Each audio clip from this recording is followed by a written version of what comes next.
বিসমিল্লাহির রহমানির রহিম। আমি আজ সমাধান করব নবম ও দশম শ্রেণীর জেনারেল ম্যাথ এই সাবজেক্ট থেকে একটি গুরুত্বপূর্ণ অঙ্কের সমাধান করব। গুরুত্বপূর্ণ অঙ্কটি হলো একটি রম্বসের ক্ষেত্রফল 1944 বর্গ সেন্টিমিটার এবং বৃহত্তম কর্ণ 72 সেন্টিমিটার, তাহলে রম্বসের পরিসীমা কত? গুরুত্বপূর্ণ এই অঙ্কটি কুমিল্লা বোর্ড 2024 সালে এসএসসি পরীক্ষায় সৃজনশীল অঙ্ক গ নম্বরে এসেছিল। এখন আমি এই গুরুত্বপূর্ণ অঙ্কটি স্টেপ বাই স্টেপ সহজ সরল পদ্ধতিতে সমাধান করব। এই অঙ্কটি সমাধান করতে হলে সর্বপ্রথম এই রম্বসের এই চিত্রটা এঁকে নিতে হবে। এ বি সি ডি একটা রম্বস, এসি হচ্ছে কর্ণ, আবার বিডিও একটা কর্ণ। তাহলে রম্বসের দুইটি কর্ণ, একটা হচ্ছে এসি, এটা বৃহত্তম কর্ণ, একটা হচ্ছে বিডি, এটা হচ্ছে ক্ষুদ্রতম কর্ণ। রম্বসের চারটি বাহু কিন্তু সমান, তাই এখানে আমরা লিখে দিচ্ছি এ বি সমান বিসি সমান সিডি সমান এডি। এখন এখানে কিন্তু আমি লিখে দিচ্ছি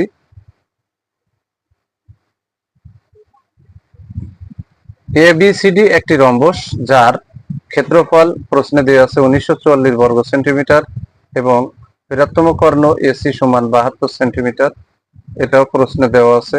ক্ষুদ্রতম কর্ণ সমান বিডি, এটা দেওয়া নেই, বিডি সেন্টিমিটার, আমরা এটা ধরে নিছি। এখন এখানে কিন্তু এই যে অংশটা চিত্রে কিন্তু বৃহত্তম কর্ণ হচ্ছে এ থেকে সি পর্যন্ত, এটা 72, তার অর্ধেক হচ্ছে ও এ আর অর্ধেক হচ্ছে ও সি, তাই এখানে লিখে দিচ্ছি ও এ সমান ও সি ইকুয়াল টু 72-এর অর্ধেক এই সেন্টিমিটার, তাহলে 72-এর অর্ধেক হচ্ছে 36 সেন্টিমিটার। তাহলে ও থেকে এ পর্যন্ত এর দৈর্ঘ্য হচ্ছে 36 সেন্টিমিটার, আবার ও থেকে সি পর্যন্ত এর দৈর্ঘ্য 36 সেন্টিমিটার। কারণ রম্বসের দুইটা কর্ণ যখন পরস্পরকে ছেদ করবে তখন দুইটা সমান সমকোণে কিন্তু বিভক্ত হয়ে যায়। তাহলে আমরা ও এ সমান ও সি এর মান পেয়ে গেলাম 36 সেন্টিমিটার। এখন যেহেতু এখানে রম্বসের ক্ষেত্রফল দেওয়া আছে, তাহলে আমরা ক্ষেত্রফল সমান ক্ষেত্রফল লিখবো। তাহলে এখানে কিন্তু আমরা প্রশ্ন মতে লিখে সূত্র বসাই দেব। এখানে আমরা প্রশ্ন মতে দিয়ে রম্বসের ক্ষেত্রফলের সূত্র লিখলাম হাফ ইন্টু কর্ণদ্বয়ের গুণফল। তাহলে রম্বসের ক্ষেত্রফলের সূত্র হচ্ছে হাফ ইন্টু কর্ণদ্বয়ের গুণফল। এই যে হাফ ইন্টু এসি একটা কর্ণ গুণ বিডি একটা কর্ণ, তাহলে কর্ণদ্বয়ের গুণফল ইকুয়াল টু 1944, এটা হচ্ছে রম্বসের ক্ষেত্রফল। তাহলে রম্বসের ক্ষেত্রফল সমান রম্বসের ক্ষেত্রফল লিখে দিলাম, বা এই যে হাফটা বসালাম, এসির মান বৃহত্তম কর্ণ 72 দেওয়া ছিল প্রশ্নে, গুণ বিডির মান কিন্তু দেওয়া ছিল না, এখন বেরোবে। তাহলে ইকুয়াল টু 1944। তাহলে 2 দিয়ে যদি 72 ভাগ করি তাহলে 36 হবে। তাহলে 72 আর এই 2 কেটে গেল, উপরে 36 পেলাম। তাহলে এখানে 36 গুণ কিন্তু বিডি ইকুয়াল টু 1944।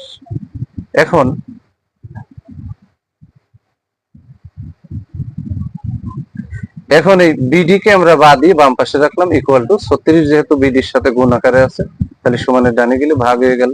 তাহলে 1944 কে যদি আমরা 36 দিয়ে ভাগ করি তাহলে ভাগফল হবে 54, অতএব বিডি সমান আমরা পেয়ে গেলাম 54 সেন্টিমিটার। তাহলে রম্বসের একটি কর্ণ এসি আর অপর একটি কর্ণ যেটা ক্ষুদ্রতম কর্ণ সেটা হচ্ছে বিডি, তাহলে বিডির মান কিন্তু আমরা পেয়ে গেলাম। তাহলে এখানে কিন্তু আমার বিডি আছে রম্বসের ক্ষুদ্রতম কর্ণ হচ্ছে পুরোটা, এখন তার অর্ধেক অর্ধেক করতে হবে। তাহলে ও বি আছে একটা অর্ধেক আর ও ডি আছে অর্ধেক, তাহলে ও বি সমান ওডি, যেহেতু দুইটি সমান অংশে বিভক্ত হয়েছে তাহলে ও বি সমান ওডি ইকুয়াল টু 54-এর অর্ধেক। তাহলে 54-কে 2 দিয়ে ভাগ দিলাম সেন্টিমিটার, তাহলে 54-এর অর্ধেক হচ্ছে 27 সেন্টিমিটার। তাহলে ও বির মান 27, ওডির মানও 27। এখন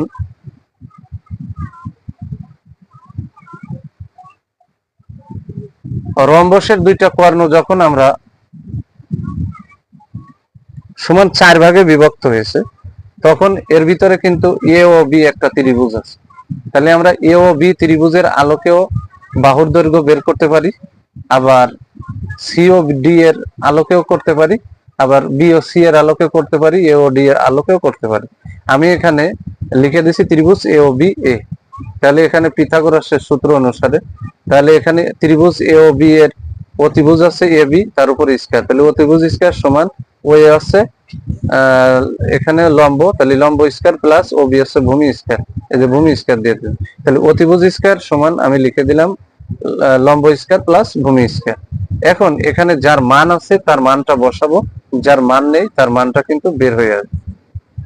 এখন আমরা এখানে বা দিয়ে এ বি স্কয়ারটা আমরা বসাই দিলাম ইকুয়াল টু ও এর মান হচ্ছে 36, ওই যে ও এর মান আমরা উপরে বের করছি 36, তার উপরে এই যে স্কয়ারটা আছে স্কয়ার বসালাম, এই যে প্লাস ও বির মান হচ্ছে 27, তার উপরে স্কয়ার।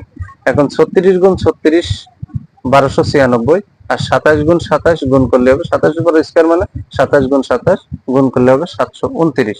তাহলে এ বি স্কয়ার সমান পরবর্তী লাইনে আমরা পেয়ে যাব 1296 যোগ 729, বা এ বি স্কয়ার সমান আমরা কিন্তু পূর্বের লাইন থেকে পেলাম 36 গুণ 36 1296 যোগ 27 গুণ 27 729 পেয়ে গেলাম।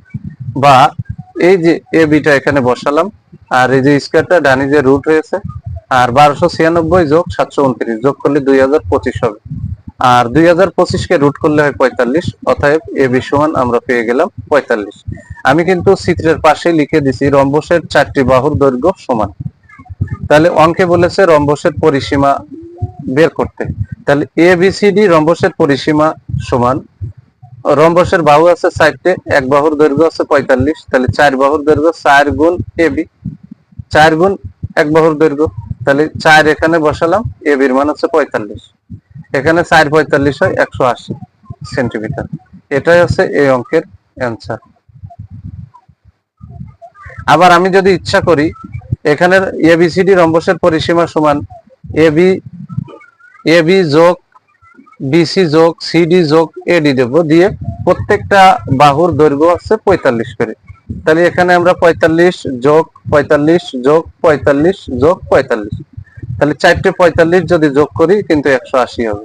যেহেতু এখানে আমরা 4 গুণ এক বাহুর দৈর্ঘ্য দিছি এ কারণে, কারণ রম্বসের 4টি বাহু সমান, তাহলে এখানে 4 আর এক বাহুর দৈর্ঘ্য আছে 45, তাহলে 45 গুণ 4 180 সেন্টিমিটার। এটাই হচ্ছে এই অঙ্কের সহজ সরল সমাধান। যদি আমার এই ভিডিওটি আপনাদের ভালো লাগে অবশ্যই ভিডিওতে লাইক, কমেন্ট এবং শেয়ার করবেন। সবাইকে জানাই সালাম, আসসালামু আলাইকুম ওয়া রাহমাতুল্লাহি ওয়া বারাকাতুহু।